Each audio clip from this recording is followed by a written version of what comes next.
السلام علیکم ورحمۃ اللہ وبرکاتہ۔ تعلیم القرآن کلاس نمبر 36۔ آج کی کلاس کا آغاز سورۃ البقرہ کی آیت نمبر 34 سے ہوگا۔ اعوذ باللہ من الشیطان الرجیم، بسم اللہ الرحمن الرحیم۔ قال یا آدم انبئہم باسمائہم فلما انبأہم باسمائہم قال الم اقل لکم انی اعلم غیب السماوات والارض انی اعلم غیب السماوات والارض واعلم ما تبدون وما کنتم تکتمون۔ قال، اللہ تعالیٰ نے کہا، ضمیر اللہ تعالیٰ کے لیے ہے، لفظی معنی ہیں اس نے کہا۔ یا آدم، اے آدم، انبئ، تو بتا، ہم ان کو، باسمائہم، ان کے نام۔ بے یہاں حرف جار صلے کے طور پہ ہے اور اسماء اسم کی جمع ہے، نام، ہم ان کے، تو ان کو ان کے نام بتا۔ فلما، پس جب، پس لما جب، یہ ظرف کے طور پہ آیا ہے، ظرف زمان۔ انبأہم، اس نے انہیں بتائے، انبأ بتائے ہم انہیں، باسمائہم، بے حرف جار ہے اور مفعول کے ساتھ آیا ہے، اسماء اسم کی جمع ہے، نام ہم ان کے، اسماء مضاف ہے اور ہم مضاف الیہ ہے، انہیں ان کے نام بتائے۔ پس جب اس نے انہیں ان کے نام بتائے، قالا، تو اس نے کہا، کیا، لم اقل، میں نے نہیں کہا۔ لم فعل مضارع کے ساتھ آیا ہے اور اس کی خاصیت یہ ہے کہ فعل مضارع کو ماضی میں تبدیل کر دیتا ہے، یعنی ماضی کے معنی ہوتے ہیں اور نفی کا کلمہ ہے، یعنی نہیں کہا۔ کیا، لم اقل، میں نے نہیں کہا تھا، لکم، تمہیں، یہاں لام حرف جار ہے اور کم اصل میں مفعول ہے، لیکن کالا کا صلہ عام طور پہ لا آتا ہے اور کم مفعول کو مجرور کے طور پہ لایا جاتا ہے۔ تمہیں کہا، کیا میں نے تمہیں نہیں کہا تھا؟ انی، دو الفاظ ہیں، انا اور یا متکلم ضمیر ہے، یقیناً میں نے یا میں ہی، اعلم، زیادہ جاننے والا ہوں، غیب السماوات، آسمانوں کے غیب کو، غیب عالم کا مفعول یا معمول بن رہا ہے، یہ اس پہ جو نصب آئی ہے یہ عالم کے عمل کی وجہ سے ہے، اس کو معمول کہا جاتا ہے، اور اگر فعل کی طرز پہ ہم اس کو لیں تو یہ اسماء مشتق یعنی کسی مصدر سے بننے والے جو اسماء ہیں ان کا عمل بالعموم اسی طرح سے ہوتا ہے جیسے فعل کا ہوتا ہے، تو اس عالم ایک عامل بنے گا اور غیب اس کا معمول ہے جس پہ عمل ہوا ہے۔ تو عالم علم رکھتا ہوں، یقیناً میں سب سے زیادہ جاننے والا ہوں یا علم رکھتا ہوں، کس چیز کا؟ غیب السماوات، آسمانوں کے غیب کا۔ غیب مضاف ہے اور السماوات مضاف الیہ ہے، اور مضاف الیہ پر واو کے ذریعے الارض کو بھی عطف کیا گیا ہے، یعنی یہ دونوں مل کر مضاف الیہ کی حیثیت رکھتے ہیں، آسمانوں کا غیب اور زمین کا غیب، آسمانوں اور زمین کا غیب، کہ یقیناً میں ہی آسمانوں اور زمین کا غیب جانتا ہوں، زمین کے غیب کو جانتا ہوں۔ وَأَعْلَمُ، اور میں زیادہ جانتا ہوں، عالم پہلے جو بیان ہوا ہے اسی پہ عطف آ گیا، تو گویا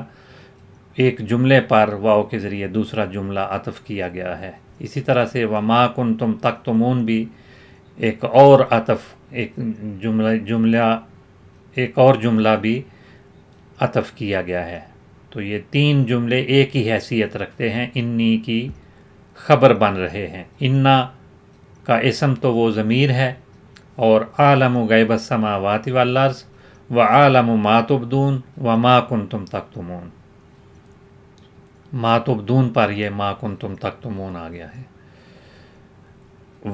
اور اعلم میں جانتا ہوں، ما جو اس کو جو، یہ عالم کا معمول ہے، ما جیسے غیب تھا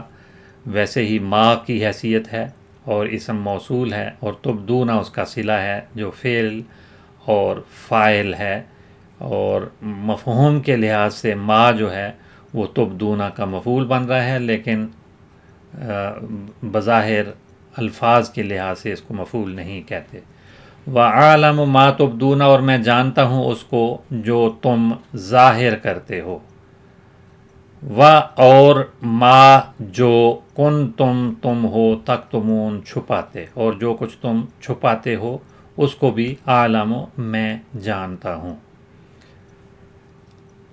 سلیس ترجمہ اس کا میں پڑھ دیتا ہوں تاکہ مفہوم پوری طرح سے سمجھ آ جائے. اس نے کہا اے آدم تو ان کو ان کے نام بتا. پس جب اس نے انہیں ان کے نام بتائے تو اس نے کہا کیا میں نے تمہیں کہا نہیں تھا کہ یقیناً میں ہی آسمانوں اور زمین کے غیب کو جانتا ہوں، اور میں وہ بھی جانتا ہوں جو تم ظاہر کرتے ہو اور وہ بھی جو تم چھپاتے ہو. قالا کی بحث ہم پہلے پڑھ چکے ہیں، فعل ماضی ہے. اس نے کہا یا آدم اے آدم، یا حرف ندا ہے، اور اس کے بعد جو اسم آتا ہے وہ منادا کہلاتا ہے. تو یہ حرف ندا اور منادا یہاں پر بیان ہوئے ہیں. منادا کی بحث تھوڑی سی دیکھ لیتے ہیں کہ حرف ندا اور منادا جو ہیں ان کی کیا حیثیت ہے. حرف ندا یا بھی آتا ہے، دیگر بعض حروف بھی حرف ندا کے طور پہ استعمال ہوتے ہیں. قرآن مجید میں یا کا لفظ بارہا آیا ہے، یا ایہا بھی آیا ہے. اسی طرح سے اور الفاظ بھی ہیں جو حرف ندا کے طور پہ استعمال ہوتے ہیں، اور اس کے بعد آنے والا اسم منادا کہلاتا ہے. ندا کے معنی ہوتے ہیں آواز دینا، بلانا، پکارنا، کسی کو مخاطب کرنا. تو یا سے کسی کو مخاطب کیا جاتا ہے، کسی کو پکارا جاتا ہے، اور اس کے بعد آنے والا اسم جو ہے وہ منادا کہلاتا ہے. منادا جو ہے وہ مفرد عام طور پہ آتا ہے، جمع بھی آتا ہے، لیکن جو منادا مفرد آئے وہ اور معرفہ ہو وہ مبنی علی الضمہ ہوتا ہے. یا زیدو، زید معرفہ ہے، اور اس کو زیدہ یا زیدے نہیں کہتے، یہ مفرد ہے اور معرفہ ہے. تو زیدو، اس کی دال کی جو پیش ہے یہ اعراب کی علامت نہیں، بنا کی، مبنی ہونے کی علامت کہی جاتی ہے، اور اس میں کوئی تبدیلی نہیں ہوتی. اسی طرح سے یا رجلو کہا جاتا ہے، یہ اس کے ساتھ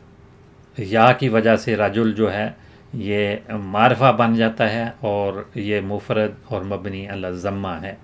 یہ مرفوع، منصوب یا مجرور اس کو نہیں کہتے، مبنی کہتے ہیں کہ اس میں کوئی تبدیلی نہیں ہو سکتی. لیکن یہ جب منادا مرکب کی صورت میں آتا ہے، کسی اضافت کے ساتھ آتا ہے، تو پھر یہ منصوب ہوتا ہے. یا عبد اللہ،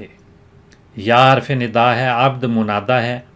اور اس پہ دال پہ جو زبر آئی ہے یہ نصب کی علامت ہے، اور یہ مضاف ہے، اور اللہ مضاف الیہ ہے. تو عبد اللہ ایک مرکب ہے، دو الفاظ کا مجموعہ ہے جن میں اضافت کا تعلق ہے. اللہ کا بندہ، اے اللہ کے بندے. تو اس صورت میں جب یہ آتا ہے یعنی مضاف بن کر آتا ہے منادا،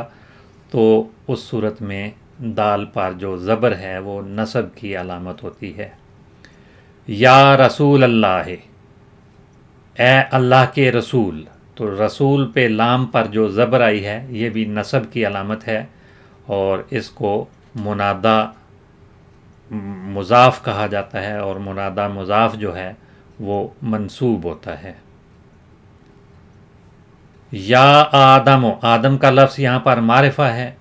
اور اس کے میم پر جو پیش آئی ہے یہ بنا کی مبنی ہونے کی علامت ہے۔ تو یا آدم، اے آدم، اس کا معنی ہے اے آدم۔ آدم کا لفظ جو ہے یہاں پر حضرت آدم علیہ السلام کے نام کے طور پہ استعمال ہوا ہے۔ آدم کو اللہ تعالیٰ نے کہا اے آدم، آدم کو اللہ تعالیٰ نے مخاطب کرتے ہوئے کہا اے آدم۔ اس کا اگر مادہ دیکھا جائے تو آدم یا دیمو، اس سے فعل آتا ہے، حمزہ دال میم مادہ ہے،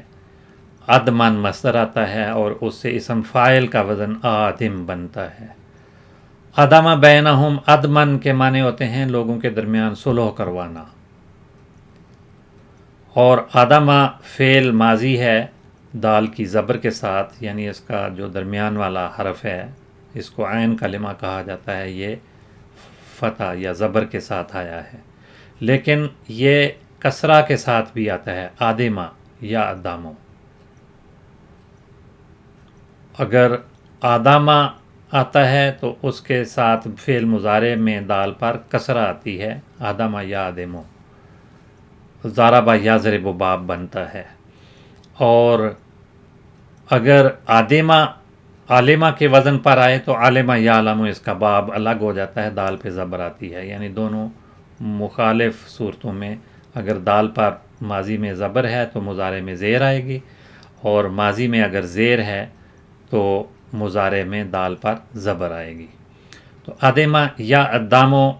اس کا مصدر آدمن اور ادمتن دونوں طرح سے مصادر آتے ہیں، اور اس سے دونوں سے جو اسم فاعل کا وزن آئے گا وہ آدم کے وزن پہ آئے گا، اور آدم بھی کہا جاتا ہے۔ تو آدمہ یا آدموں کے معنی ہوتے ہیں، اس سے آدم دال کی زبر کے ساتھ فاعل کا معنی دینے والا لفظ بنتا ہے، جس کے معنی ہوتے ہیں گندم گوں ہونا، یعنی گندمی رنگ کا ہونا، اور آدمہ اور آدم، اور ادما اس کی مؤنث کا صیغہ استعمال ہوتا ہے، اور جمع ادم اور ادم اس کی آتی ہے۔ اور آدم کا لفظ اصطلاح میں جو اسم ہے وہ حضرت آدم جو ابو البشر ہیں ان کے لیے استعمال ہوتا ہے۔ تو یا آدم و اے آدم، یہاں پر انہی معنوں میں یہ لفظ آیا ہے۔ انبئہم، نبا ان کے معنی خبر کے ہوتے ہیں، اس سے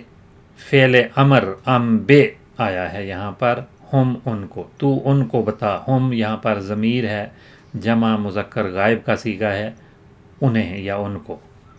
انبئ تو بتا، ہم ان کو۔ انبئ جو یہاں پر آیا ہے یہ فعل امر ہے، اس کا جو ماضی کا صیغہ ہے وہ نبا ہے،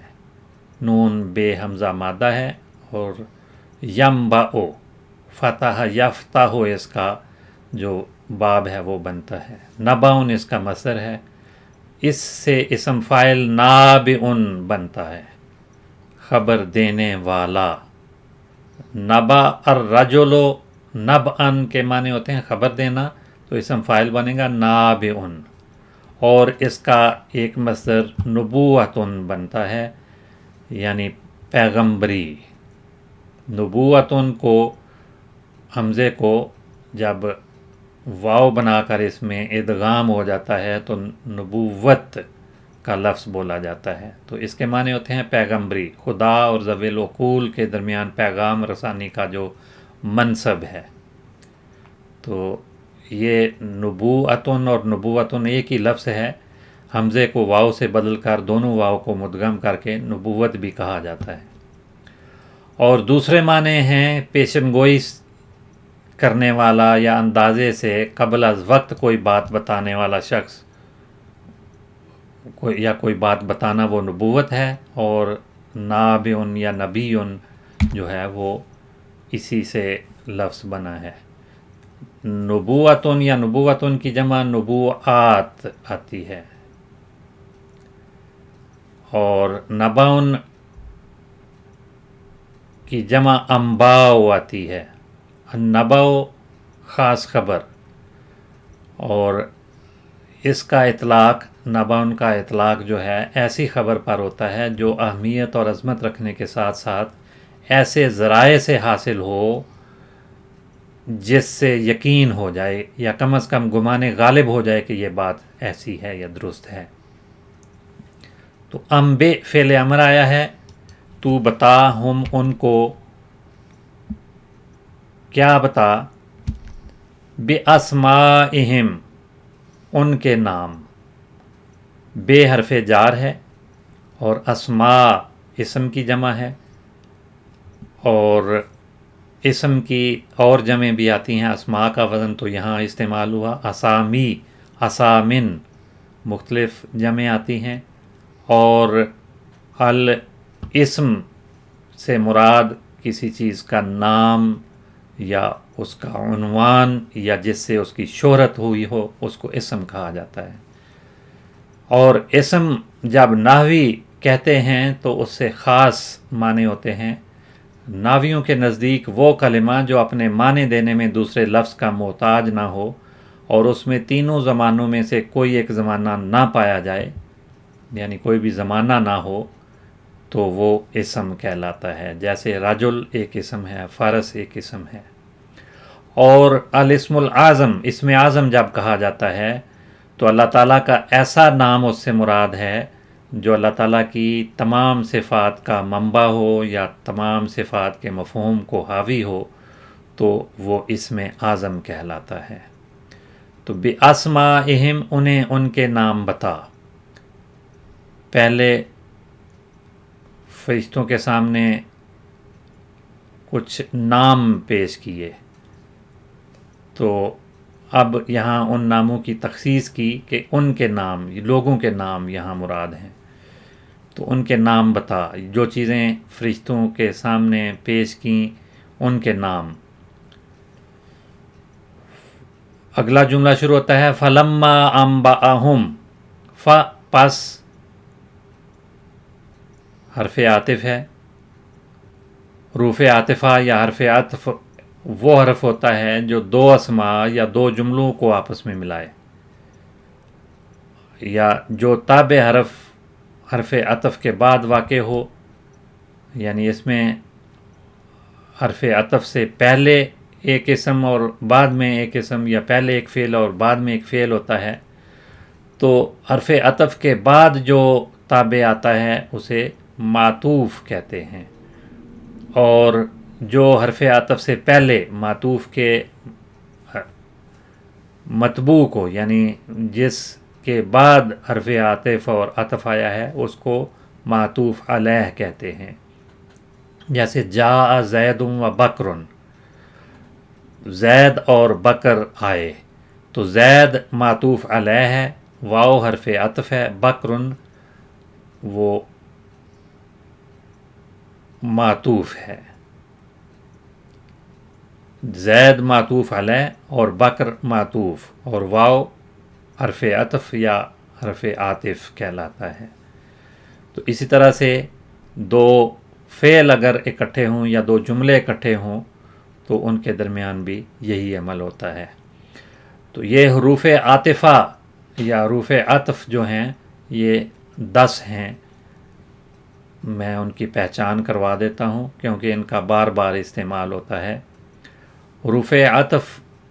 میں واو تو ہم نے یہاں واو اور فا تو اکثر پڑھی ہے، واو ہے، فا ہے، واو کے معنی اور کے ہوتے ہیں، فا کے معنی پھر یا فوراً بعد کے ہوتے ہیں، سما اس کے معنی بھی پھر کے ہوتے ہیں لیکن کچھ تاخیر کے ساتھ ہونے والی بات، اور یا کے معنوں میں او آتا ہے، وہ بھی حروف عاطفہ میں سے ہے، ام بھی ہے، اما بھی ہے جس کے معنی یا تو، بل جس کے معنی بلکہ ہیں یہ بھی حروف عاطفہ میں سے ہے، لیکن کے معنی ہیں، لا بھی حروف عاطفہ کے طور پہ استعمال ہوتا ہے جس کے معنی نہیں، اور حتی حروف عاطفہ میں سے ہے جس کے معنی ہیں یہاں تک کہ۔ تو یہ حروف عاطفہ 10 ہیں جو مختلف جگہوں پر استعمال ہوتے ہیں۔ پس لما جب، انبأہم اس نے انہیں بتائے، انبے کی بحث ہم پڑھ چکے ہیں، اسی سے فعل ماضی ہے، انبأ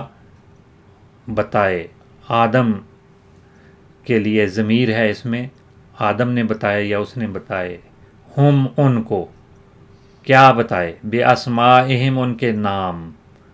قالا تو اس نے کہا، فعل ماضی ہے، اس نے کہا، کیا، لم اقل میں نے نہیں کہا، اللہ تعالیٰ نے کہا کیا میں نے نہیں کہا تھا۔ یہ لم اقل، اس بحث کو بھی دیکھ لیں، لم نفی کا کلمہ ہے اور فعل مضارع پہ داخل ہوتا ہے، اور فعل مضارع کو ماضی کے معنوں میں تبدیل کر دیتا ہے، اور اپنی پہچان کے لحاظ سے یہ حروف جازمہ میں سے ہے، یعنی جزم دینے والا حرف ہے، فعل مضارع کو جزم دیتا ہے۔ تو اقل میں لام پر جو جزم آئی ہے وہ اسی نے دی ہے، اقول و فعل مضارع تھا، اور ایک اور تبدیلی جو یہاں پر اس لفظ میں ہوئی ہے وہ یہ ہے، اقول و لام کو جب جزم کی وجہ سے اس کی حرکت گرا دی، سکون دے دیا، تو واو پہلے ہی ساکن ہے اس میں، وہ کس وجہ سے ساکن ہوئی وہ بھی ایک لمبی بحث ہے، لیکن دو ساکن عام طور پر عربی زبان میں اکٹھے استعمال نہیں ہوتے، تو جو حروف علت ہیں وہ بالعموم گر جاتے ہیں، تو یہاں یہی وجہ بنی ہے، قول سے واو یہاں گری ہوئی ہے، لم اقل کیا میں نے نہیں کہا تھا، تو یہ اس کو اصطلاح میں جب فعل کی گردانیں کرتے ہیں تو اس کو فعل جہد کہا جاتا ہے، اور اس لام کو لام الجہود کہا جاتا ہے۔ لام جہود یا لم جہود کے لیے جو آتا ہے، جہود کے معنی ہوتے ہیں کسی چیز کا ضد کے ساتھ پکے طور پہ انکار کر دینا، تو لام جہود اصطلاح میں جب آتا ہے تو اس سے مراد وہ لام ہے جو مضارع منصوب پر تاکیداً نفی کرتا ہے، تاکید نفی کے لیے آتا ہے، اور اس سے پہلے عام طور پہ کانا یا یکونو آتا ہے، ماضی سے پہلے عام طور پہ کانا اور ما کے ساتھ نفی کے ساتھ جملہ آتا ہے، اور جب مضارع ہو یکون ہو تو لم کا صلہ اس کے ساتھ آتا ہے، تو یہ جب آ جائیں تو اس کے معنی تاکید کے ہوتے ہیں کہ تاکیداً یہ بات نہیں ہوئی، کبھی نہیں ہو سکتا، جیسے وما کان اللہ لیعذبہم وانت فیہم، تو ما کانا یہ بھی وہی مفہوم رکھتا ہے جو لم، لیکن یہ ماضی پہ داخل ہوا اور یہ تاکید کے معنی دیتا ہے۔ اسی طرح لم یکن اللہ لیغفر لہم، ہرگز اللہ تعالیٰ ایسا نہیں ہے کہ انہیں بخشے، ایسا ہو ہی نہیں سکتا کہ اللہ تعالیٰ بخشش کرے، تو ان دونوں آیتوں میں لیعذبہم اور لیغفر لہم میں لام جو آیا ہے وہ ما کانا اور لم یکن کی تاکید کے لیے ہے، یعنی ان کے ساتھ لام آتا ہے، یعنی ایسا ہو ہی نہیں سکتا کہ آپ ان لوگوں میں ہوں اور اللہ ان کو عذاب دے، یا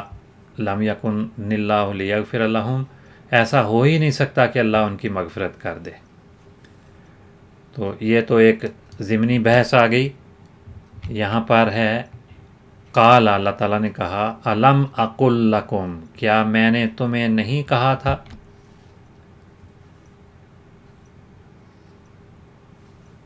لکم لام حرف جار ہے، کم مجرور ہے، ضمیر جمع مذکر مخاطب کے لیے، تمہیں، لکم تمہیں نہیں کہا تھا، کیا قول کیا ہے، بات کیا ہے، انی عالم غیب السماوات والارض، یقیناً میں، انی یقیناً میں، انا حرف مشبہ بالفعل ہے اور یہ جملہ اسمیہ پر داخل ہوتا ہے، اور جو مبتدا ہوتا ہے اسے انا کا اسم کہا جاتا ہے، اور جو خبر ہوتی ہے جملہ اسمیہ میں وہ انا کی خبر کہلاتی ہے، کہ یقیناً میں ہی اعلم جانتا ہوں، جاننے والا ہوں، کیا، اس کا معمول یا مفعول غیب کا لفظ ہے، غیبہ غیب کو، غیب کی بحث پہلے بھی ہم پڑھ چکے ہیں، دوبارہ اس کو دیکھ لیتے ہیں۔ اس کا فعل ماضی غابہ، اور اس غابہ براہ راست بھی اپنے مفعول کے ساتھ آتا ہے یا فاعل کے ساتھ، اور غابہ ان کے صلے کے ساتھ بھی آتا ہے، غابہ فی بھی استعمال ہوتا ہے، فعل مضارع یغیب آتا ہے، اور غیبن اس سے مصدر بھی آتا ہے، غیبتن بھی مصدر، غیابن، غیبوبتن، یہ مختلف مصادر ہیں، اور اسم فاعل غائب بنتا ہے، اور غیب کا لفظ بھی غائب کے معنوں میں عام طور پہ استعمال ہوتا ہے، اور اس کی جمع جو ہے وہ غیب اور غیاب، یہ دو جمع ہیں، اور اسم مفعول کا صیغہ مغیب عنہ آتا ہے، مغیب، مفعول کا وزن ہے اصل میں، لیکن اس میں تبدیلیاں ہو کر مغیب بن گیا کیونکہ حرف علت ہے اس میں۔ اور غابہ کے معنی ہوتے ہیں پوشیدہ ہونا، شاہدہ اس کے مقابل پہ آتا ہے حاضر ہونا، موجود ہونا، غائب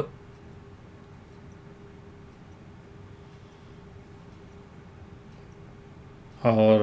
شاہدہ جو ہے اس کے معنی حاضر ہونا، اور اس کے علاوہ جو الٹ ہے اس کے لیے غائب کا لفظ موجود بولا جاتا ہے، یعنی غیر موجود ہونا، اور حاضرہ کے مخالف اس کے معنی ہیں حاضر ہوا، یعنی وہ حاضر نہ ہوا، غائب ہو گیا، یعنی غائب غیر موجود، غیر حاضر یا پوشیدہ چیز کے لیے بولا جاتا ہے، تو غیب بھی انہی معنوں میں مصدر استعمال ہوا ہے۔ یہاں پر غیب کا لفظ مضاف ہے، اور السماوات مضاف الیہ ہے، مضاف الیہ ہمیشہ مجرور ہوتا ہے، تفصیل ہم کسی وقت دیکھیں گے۔ السماوات کا لفظ جو ہے وہ آسمانوں کے لیے بولا گیا ہے، اس کی واحد السماء آتی ہے، اور السماء سے مراد زمین کے مقابل پر جو وجود ہے اس کو السماء کہا جاتا ہے، محض بلندی یا بلند فضا کو بھی السماء کہا جاتا ہے، زمین کے گرد جو فضا ہے بلند اس کو السماء، اور بادل کے معنوں میں بھی السماء آتا ہے، بارش کے معنوں میں بھی آتا ہے، اور اس کی جمع سماوات اور اسمیاتن جمع آتی ہیں۔ واو کے ساتھ، السماوات کے ساتھ الارض کو جوڑا گیا ہے، یعنی واو عاطفہ ہے، اور الارض یہ عطف ہے، اور السماوات معطوف علیہ ہے، عطف یا معطوف الارض کو کہا جائے گا، اس کے معنی ہیں زمین کے، غیب کو آسمانوں کے اور زمین کے۔ ارض سے مراد سیارہ زمین ہے،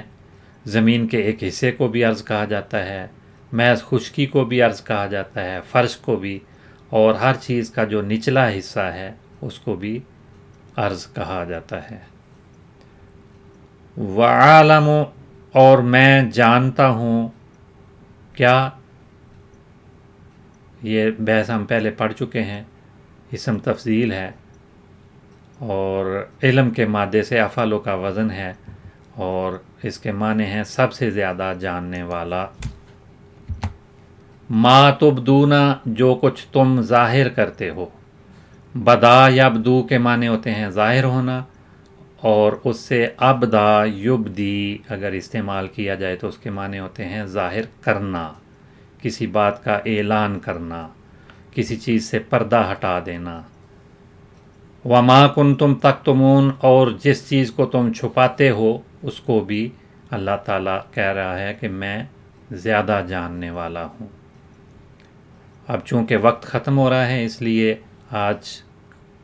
کی کلاس اسی پہ ختم ہوتی ہے۔ السلام علیکم ورحمۃ اللہ وبرکاتہ۔